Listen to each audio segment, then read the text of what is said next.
రప్పారప్ప poster AP రాజకీయాలను షేక్ చేస్తుంది. ఆ ప్లకార్డు చుట్టే పొలిటికల్ మంటలు రేగుతున్నాయి.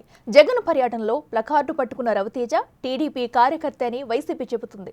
రవితేజకు టీడీపీ సభ్యత్వం ఉందని ఎర్రగొండపాలెం ఎమ్మెల్యే చంద్రశేఖర్ ఎక్స్లో పోస్ట్ చేశారు. ప్రజాస్వామ్యంలో సినిమా డైలాగ్ పడటం కూడా తప్పేనా అని జగన్ ప్రశ్నిస్తున్నారు. పోస్టర్ పట్టుకున్నది టీడీపీ కార్యకర్తే అంటున్నారు.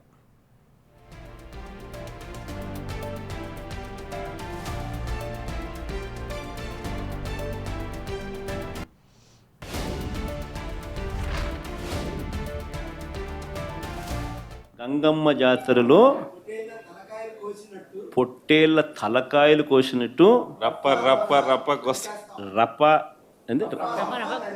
రప రప రప రప నరికేస్తాం. అదే ఒక పోస్టరా? అదే సినిమా డైలాగ్ అనుకుంటా స్వామి. యా cinema dialogue? Pushpa 2 sir. Pushpa cinema dialogue అది. మరి నువ్వే చెప్తున్నావు స్వామి. అంటే ఇప్పుడు పుష్ప సినిమా డైలాగులు పెట్టినా కూడా తప్పేనా? అసలు డెమోక్రసీలో ఉన్నామా, డెమోక్రసీలో లేమా స్వామి మనం? ఇది నాకు అర్థం కావడం. అంటే పుష్ప సినిమా డైలాగులు పెట్టినా తప్పే, పుష్ప ఫోటోలు పెట్టినా తప్పే, గడ్డ మిట్టనే తప్పే, గడ్డ మిట్టనే తప్పే. ఏంది స్వామి ఇది? ఏ ప్రపంచంలో ఉన్నాము? ఇదంతా డెమోక్రసీలో ఉన్నామా, డెమోక్రసీలో లేమా? సార్ ఆ పోస్టర్ పట్టుకున్న అతను కూడా టీడీపీ కుర్రాడు సార్. అంతకుముందు టీడీపీ నాయకుడితో కలిసి దిగిన ఫోటోలు కూడా బయటకు వచ్చాయి. అతను టీడీపీ కార్యకర్త, టీడీపీ సంబంధించిన మెంబర్షిప్ కార్డు కూడా ఉంది అతని. కానీ అతను మీ పార్టీ సంబంధించిన వ్యక్తిగా ఆ మనిషికి టీడీపీతో ఇంత ముందు గతంలో తిరిగిన ఫోటోలు కూడా ఉన్నాయా? మెంబర్షిప్ కూడా ఉంది సార్. మెంబర్షిప్ కూడా ఉంది సార్. ఆ టీడీపీ సభ్యుడు కూడా మెంబర్షిప్ కూడా ఉన్నాడా? అంటే దాని అర్థం వీళ్ళే పెట్టించినారా? పెదకూరపాడు నియోజకవర్గం సార్. ఓ టీడీపీ సభ్యత్వం కూడా ఉందా మరి? మనది బాగా చూడండి అబ్బా. అయితే సభ్యత్వం కూడా ఉందంట. మళ్ళీ ఏదైతేనేమి పాపం మనం అయినా కానీ ఏదో మారినాడు అనుకుందాంలే, సంతోషపడదాం. సార్ ఇందాక మీరు ఒక జీవో ఎక్స్ప్లెయిన్ చేశారు. టీడీపీ సింపతైజర్ కూడా చంద్రబాబు నాయుడు మీద కోపంతో మారినాడు అని చెప్పి సంతోషపడదాం. మారి టీడీపీని రప కోసేస్తానని కూడా అంటున్నాడని కూడా సంతోషపడదాం. నిజంగానే బాధ ఉంటుందేమో కదా వాళ్ళకు కూడా.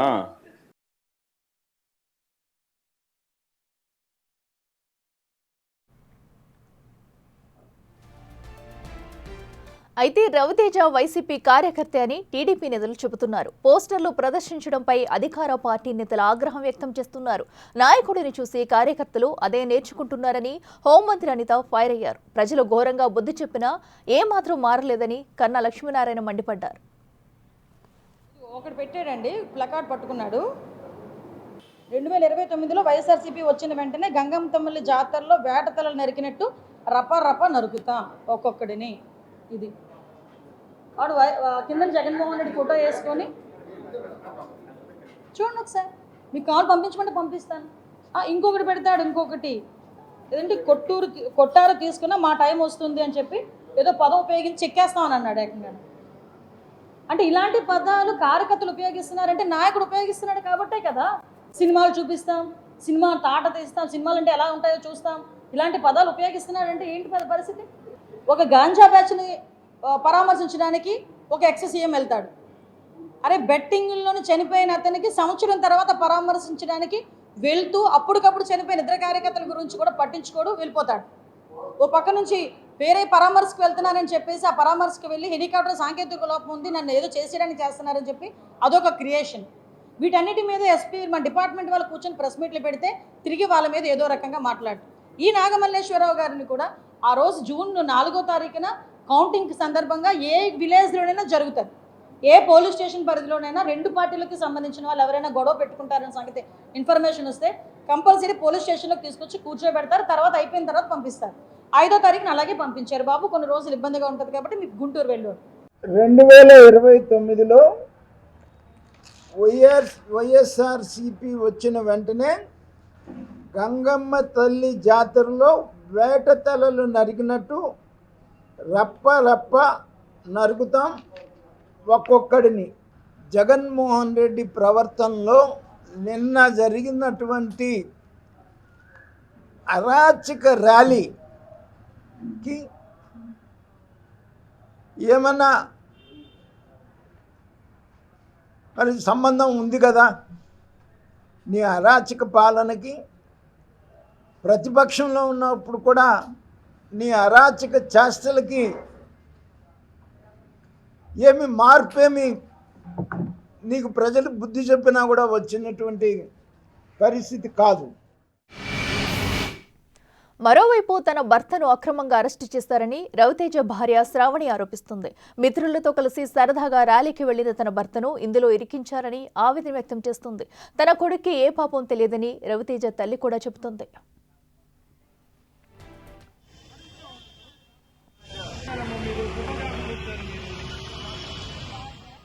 నా పేరు శ్రావణి, మా ఆయన పేరు రవితేజ. రాత్రి అన్నం తిని పడుకున్నాం మేము. 12 వచ్చి తీసుకుని వెళ్ళారు. అక్కడే తీసుకుని వెళ్ళారు, చెప్పలేదు. ఇంకా రాత్రి నుంచి తిప్పుతున్నారు, అటు ఇటు తిప్పుతున్నారు కానీ చెప్పట్లేదు ఎక్కడున్నారు. పొద్దు 9:30 టిఫిన్ పెడతామని బయటికి తీసుకెళ్లారు. 10కి మాకు చూపిస్తా అన్నారు. టిఫిన్ పెట్టి తెచ్చి చూపిస్తా అన్నారు కానీ చూపించలేదు. ఇంక తీసుకెళ్లారు, ఇంక తేలేదు. సత్తనపల్లి పేట అని చూస్తున్నారు కానీ తేటలేదు. ఎక్కడున్నారో మాకు చెప్పట్లేదు.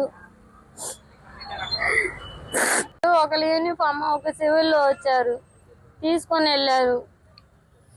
వెళ్ళేటప్పుడు మేము అడిగా ఎక్కడికంటే అవన్నీ చెప్పము, మేము మాట్లాడంటే నేను తీసుకొని వస్తామని చెప్పారు. కానీ చెప్పలేదు ఎక్కడికి తీసుకెళ్లారు. ఇంతవాటికి మాకు చూపించలే, ఎక్కడ ఉన్నారని చెప్పలే. నగరకల్లు తీసుకొని వెళ్ళారు. మాకైతే పిడుగురాలని చెప్పారు. తర్వాత నగరకల్లు తీసుకొని వెళ్ళారు. అక్కడ నుంచి ఇంకేడు తీసుకెళ్లారు. వచ్చి మళ్ళీ పోయాన్ని ఫోన్ తీసుకొని వెళ్ళారు. ఫోన్ మా దగ్గర ఉంటే మళ్ళీ ఏదైనా చేస్తామని ఫోన్ తీసుకొని వెళ్ళారు. నిన్న జగన్ వచ్చినప్పుడు పోయారు, అక్కడ ఫోటో దిగారు అంతే. ఆ ఫోటో దిగినందుకు దాన్ని ఇష్యూ చేశారు. ఎక్కడ తీసుకెళ్లారో తెలియదు. ఇంకా మా ఆయన మాకు కావాలి, ఎక్కడున్నా తీసుకురండి ప్లీజ్, దండం పెడతాం. ఆయనకేం తెలియదు పాపం, కావాలని చేశారు. ఎవరు చేశారు అర్థం కావట్లేదు. ఎవరో చేశారు, ఎంత బ్లాక్మెయిల్ చేశారు మా ఆయన్ని. ఆయనకేం తెలియదు అసలుకి. ఎక్కడున్నారో తీసుకురండి ప్లీజ్.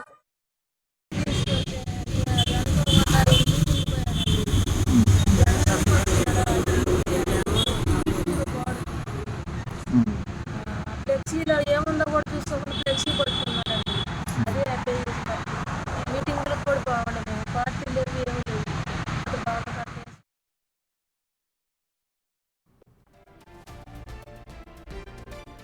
అయితే రవితేజ తండ్రి ఐలయ్య 2024 ఎన్నికల ముందు టీడీపీలో చేరారు. అంతకు ముందు ఐలయ్య కాంగ్రెస్, వైసీపీలో పనిచేశారు. అయితే ఐలయ్య టీడీపీలో చేరుకును కొడుకు రవితేజ తీవ్రంగా వ్యతిరేకించాడు.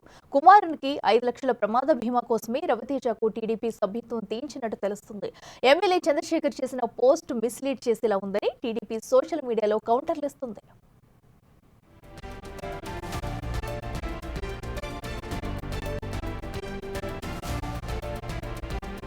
ఇక రప్పారప్పా నరుకుతూ అనే డైలాగ్ ను జగన్ ప్రెస్ మీట్ లో కూడా ఖండించకపోవడం ఏంటన్నారు మంత్రి పయ్యావుల కేశవ్. అంటే ఎవరిని నరుకుతావు జగన్, ప్రజలనా అని మంత్రి క్వశ్చన్ చేశారు.